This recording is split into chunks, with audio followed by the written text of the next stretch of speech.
नमस्कार दोस्तों, मैं अनिल कुमार इन्फो शिक्षा चैनल में आप सभी का हार्दिक स्वागत है।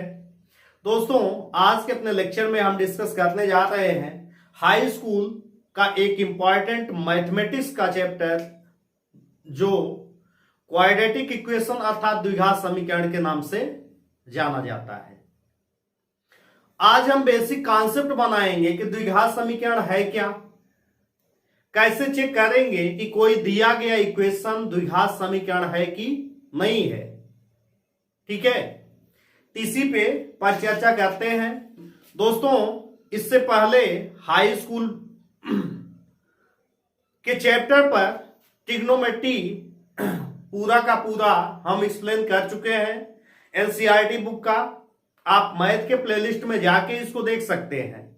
और प्रोबेबिलिटी पे भी मैंने कॉन्सेप्ट बना दिया है। अभी हाई स्कूल के क्वेश्चन पे चर्चा नहीं किए हैं तो पहले आप वहां से कॉन्सेप्ट बनाइए और क्वेश्चन हल करने की कोशिश कीजिए। काफी सारे क्वेश्चन आपके हल हो जाएंगे।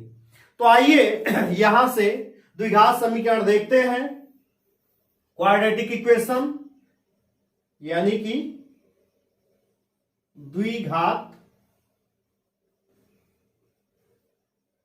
समीकरण ये डिस्कस करना है। इसका स्टैंडर्ड फॉर्म क्या होता है, सामान्य रूप, मानक रूप इसका क्या होता है। अगर आप एक इक्वेशन लिखिए ax square plus B X plus C बराबर 0, ये अगर लिखा गया ax square plus B X plus C बराबर 0, यही क्या होता है, यही द्विघात समीकरण होता है। अब इसमें हमको यह जानना है कि a क्या है, b क्या है और c क्या है, और इसमें यह भी जानना है कि x क्या है। अब यहां से हम ये जानते हैं, देखिए यहां पे x स्क्वायर है, यहां x है, लेकिन है तो x ही। अब इसमें क्या किया जाएगा, x यहां लिख दिया जाए तो x इज वेरिएबल का मतलब होता है चर, जहां x चर है। चर का मतलब क्या होता है, तो पहले इसी को समझ लेते हैं। अच्छा, पहले ये जान लेते हैं x इसमें वेरिएबल है, और देखिए तीन चीजें हैं और a b c। तो a where a b and c are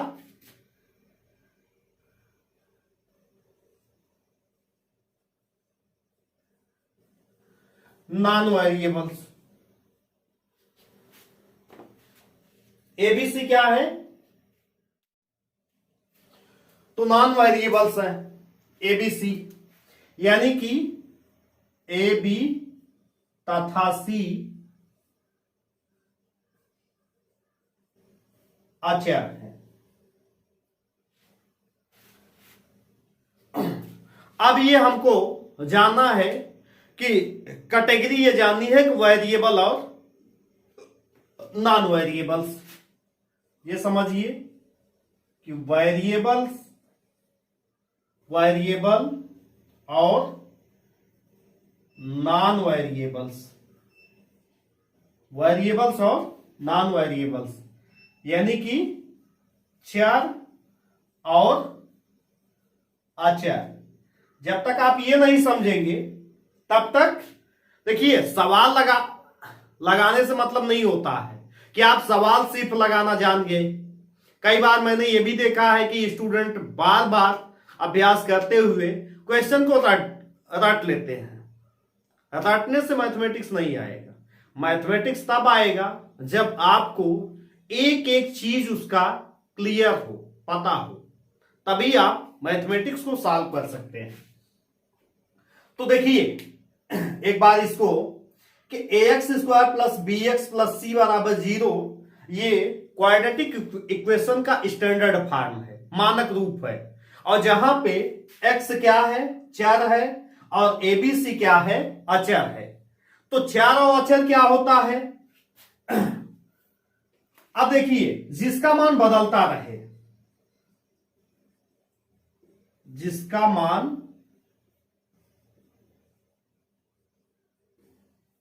बदलता रहे या निश्चित ना हो, निश्चित ना हो। और अचर में क्या है? जिसका मान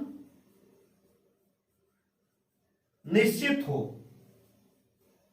जिसका मान निश्चित हो, उसे हम अचर कहते हैं। ठीक है, तो कहने का मतलब value is constant, value is constant, इससे आप समझ सकते हैं। और वैल्यू इज चेंजेबल, ये है कि एक की वैल्यू क्या रहती है? बदलती रहती है, और दूसरे की वैल्यू क्या होती है? कांस्टेंट। अब कांस्टेंट वैल्यू में कौन कौन से आएंगे? जैसे गिनती आप पढ़ते हैं 1 2 3 4 5 6 7 8 9, जो भी गिनती आप पढ़ते हैं वो सब क्या होता है? उसका मान निश्चित होता है का निश्चित होता है? उसका मान निश्चित होता है। 3 है तो 3 ही रहेगा, 4 है तो 4 ही रहेगा, 5 है तो 5 ही रहेगा। इसका मतलब जो आपने यहां पढ़ा कि एबीसी क्या है? नॉन वेरिएबल है, यानी कि कांस्टेंट है। इसका मतलब एबीसी कोई ना कोई गिनती हो सकती है। यही चीज जानिए कि एबीसी के मान कोई ना कोई गिनती अवश्य होगी, चाहे वो फ्रैक्शन में हो और चाहे कांस्टेंट पॉजिटिव में हो, चाहे निगेटिव में, चाहे फ्रैक्शन में। तीन के तीनों चीजें हो सकती है, पॉजिटिव, निगेटिव एंड फ्रैक्शन। लेकिन यहां पे कह रहा है जिसका मान बदलता रहे, यानी कि निश्चित ना हो। अब ये समझिए, निश्चित नहीं है तो क्या आएगा? X y z. अमूमन हम यही 3 वेरिएबल्स पे बात करते हैं, लेकिन कई बार वेरिएबल्स और कौन से ले लिए जाते हैं? डब्ल्यू ले लिया जाता है। तो 3 वेरिएबल्स काफी है समझने के लिए, एक्स वाई जेड। लेकिन आप ध्यान दीजिए कि कई बार जब हम क्वेश्चन हल करते हैं तो x की वैल्यू क्या आ जाती है? x की वैल्यू 0 आ जाती है, x की वैल्यू माइनस आ जाती है, x की वैल्यू -3/2 आती है, x की वैल्यू -4/5 आ जाती है। इसका मतलब कभी भी क्वेश्चन में x की वैल्यू सर्टेन नहीं होती है, निश्चित नहीं होती है। इसलिए यहां पे x क्या हो जाएगा? x वेरिएबल हो जाएगा, y वेरिएबल हो जाएगा, z वेरिएबल हो जाएगा और w वेरिएबल्स हो जाएगा। कई बार t भी जो है क्या हो जाएगा? वेरिएबल्स के रूप में लिया जाता है। तो अब आपको यहां से इतना पॉइंट तो कंफर्म हो जाना चाहिए कि वेरिएबल और नॉन वेरिएबल्स है क्या। अब देखिए, अब यहां से स्टैंडर्ड फॉर्म क्या है? ax square plus bx plus c बराबर 0। ये हमारा क्या हो गया? एक क्वाड्रेटिक इक्वेशन हो गया, द्विघात समीकरण। तो द्विघात समीकरण का मानक रूप जब भी आपसे पूछा जाएगा, क्या बताएंगे? ax square plus bx plus c बराबर 0, that is the standard form of quadratic equation where x is variable and abc are non variable। ठीक है, तो अब हम आशा करते हैं कि आपको ये चीजें समझ में आ गई होंगी। अब इसका हम क्या करते हैं कि एक जनरल क्वाड्रेटिक इक्वेशन लिखते हैं, द्विघात समीकरण लिखते हैं, जिससे ये चीज और क्लियर हो जाए आपका। क्योंकि जब तक ये नहीं जान लेंगे कि है क्या, तो क्वेश्चन कैसे लगाएंगे? क्वेश्चन रट के थोड़ी लगाना है, रट के कुछ भी मैथमेटिक्स में नहीं होगा। अक्सर करके लोग इसी तरीके से मैथमेटिक्स लगाते हैं, कहते हैं सवाल लगाना तो हम सवाल लगा लेंगे, कॉन्सेप्ट पूछ देंगे तो कॉन्सेप्ट गुल नील बटे सन्नाटा, ये चीज हो जाता है। इसलिए कॉन्सेप्ट को आप समझिए। चलिए, मान लीजिए एक क्वाड्रेटिक इक्वेशन हम लिख रहे हैं 5x² plus 7x plus 9 equal to 0। अब आप यहां से स्पष्ट हो रहे होंगे कि a की वैल्यू क्या है, कंपेयर कीजिए। a equal to 5, b equal to 7 और c इक्वल टू 9। ध्यान रखिएगा, ऑल वैल्यू इज पॉजिटिव, सभी वैल्यू क्या है, धनात्मक है, इसलिए मैंने यहां धन लिखा नहीं है। धन न लिखने पर भी ये वैल्यू क्या हो जाती है, धन हो जाती है। ठीक है, तो अब यहां पे और x क्या है, x आप जानते ही हैं, चर है, x वेरिएबल।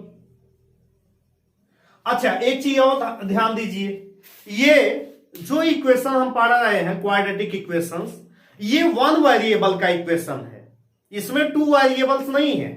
तो वन वेरिएबल क्यों, सिर्फ क्या है, x है, यानी कि वन वेरिएबल है, इसीलिए इसको यह कहा जाता है कि द्विघात समीकरण किसका, एक चरों का, दो चरों के लिए नहीं।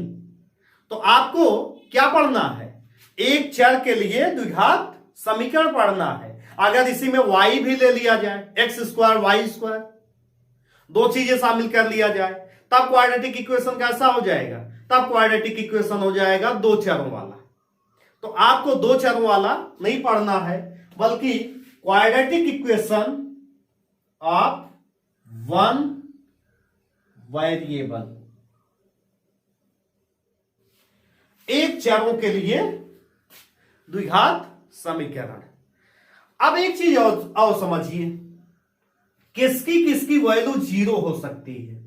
ध्यान रखिएगा, यहां से आप ये बताइए c का मान इसमें c 0 हो सकता है कि नहीं, c 0 हो सकता है।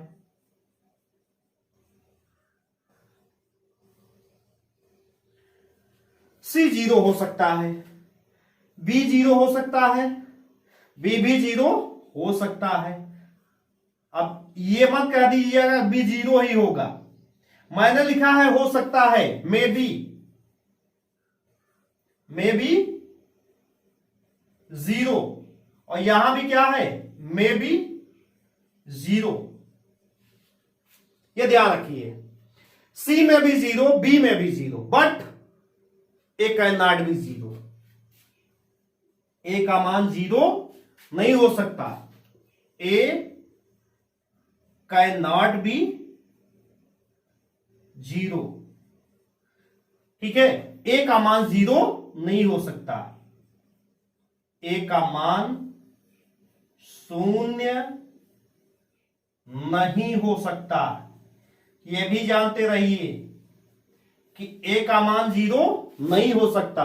क्यों 0 नहीं हो सकता, अगर a की वैल्यू 0 हो गई तो क्या हो जाएगा, अगर मान लीजिए a की वैल्यू 0 हो गई और b और c 0 नहीं है, तो यानी कि हम ऐसा लिख दें कि 0 into x² plus 3x plus 4 बराबर 0, यानी कि क्या हो जाएगा, ये 0 हो गया, इसका मतलब 3x प्लस 4 बराबर 0 हो गया।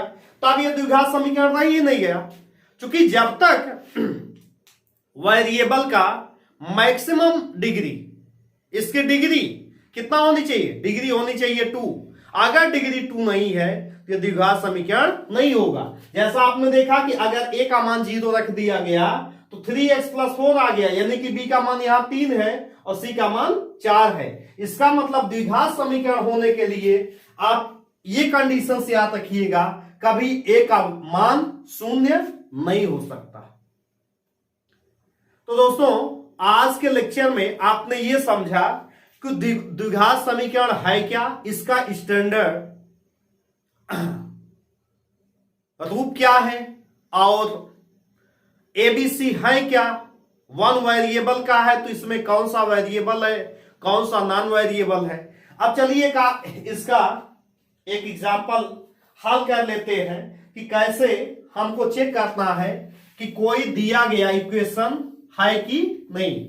हम यहां पे एक एग्जांपल समझा रहे हैं, बाकी जो एग्जांपल्स है वो आपको हल करना है, और इसका सवाल भी हल करना है। तो आप एक बार कोशिश कीजिएगा और इसके बाद तब हम क्वेश्चन पे डिस्कस करेंगे, तो आपको ज्यादा बेहतर तरीके से समझ में आ जाएगा। एग्जांपल्स कौन सा है? एग्जांपल नंबर 2 है, check whether the following are quadratic equations. Example 2 अपनी किताब में देखिएगा, यहां कह रहा है check whether the following are quadratic equations. नीचे दिए गए समीकरणों में चेक कीजिए कि कौन सा समीकरण द्विघात समीकरण है। इसका हम फर्स्ट क्वेश्चन लेते हैं कि x - 2 का whole square plus 1 is equal to कितना दिया है? 2x - 3। तो अब यहां पे क्या करना है, इसको x - 2 के होल स्क्वायर से तोड़ देना है। तो a - b का होल स्क्वायर क्या होता है? a square plus b square minus 2ab। तो इससे अगर अप्लाई करें तो x स्क्वायर प्लस b का स्क्वायर यानी कि 4, 2 का स्क्वायर माइनस क्या हो जाएगा? 2 इंटू x इंटू 2 मतलब 4x plus 1 equal to 2x minus 3।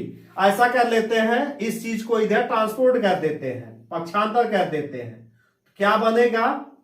इसको -2x आ गया, ये माइनस है तो प्लस 3 आ जाएगा, और इधर क्या बच गया? 0 बच गया। अब इसको सॉल्व कर लेते हैं, एक्स स्क्वायर -2x है -4x माइनस 2x। अगर दोनों माइनस में है दोनों जोड़ दीजिए, 4 और 2 6, लेकिन माइनस साइन रहेगा तो -6x, और यहां +3 है, यहां +1 है, क्या हो अच्छा एक और है +4 +1 +3 कितना आ गया? 8 बराबर 0। अब देखिए यहां पे क्या आ गया? x स्क्वायर -6x प्लस 8 बराबर 0। अगर इसको इस फार्म में हम देखें ax square plus bx plus c बराबर 0, तो यहां पे आप देख रहे हैं x का मैक्सिमम पावर या डिग्री कितना है? x की डिग्री 2 है, इसलिए ये क्या हो जाएगा? ये द्विघात समीकरण होगा। और अगर कंपेयर करेंगे तो यहां a इक्वल टू 1 मतलब coefficient of x square is 1 और b इक्वल टू -6 और c का मान क्या आएगा? 8 आएगा। इस तरीके से यहां पे आप एग्जाम्पल 2 का फर्स्ट हमने सॉल्व किया है कि जिससे आप इस तरीके के क्वेश्चन को हल कर पाइए। तो दोस्तों, यदि आप चैनल को सब्सक्राइब नहीं किए हैं तो चैनल को सब्सक्राइब कीजिए, और जो दिक्कत हो उसको कमेंट में जरूर लिखिए। जो आपकी समस्याएं हैं उसका हम निराकरण करेंगे। अपने नेक्स्ट लेक्चर में हम एग्जाम्पल को हल करेंगे, क्वेश्चन को हल करेंगे, और जो आपके एक्स्ट्रा क्वेश्चन हो अगर उसको आप कमेंट में लिख के भेजेंगे तो उसका जवाब हम जरूर देंगे। आप इस तरीके से हमारे चैनल से जुड़े रहिए और मैथमेटिक्स फिजिक्स आसानी से जो सीखते रहिए। तो अपने नेक्स्ट लेक्चर में हम दोबारा मिलते हैं, तब तक के लिए नमस्कार।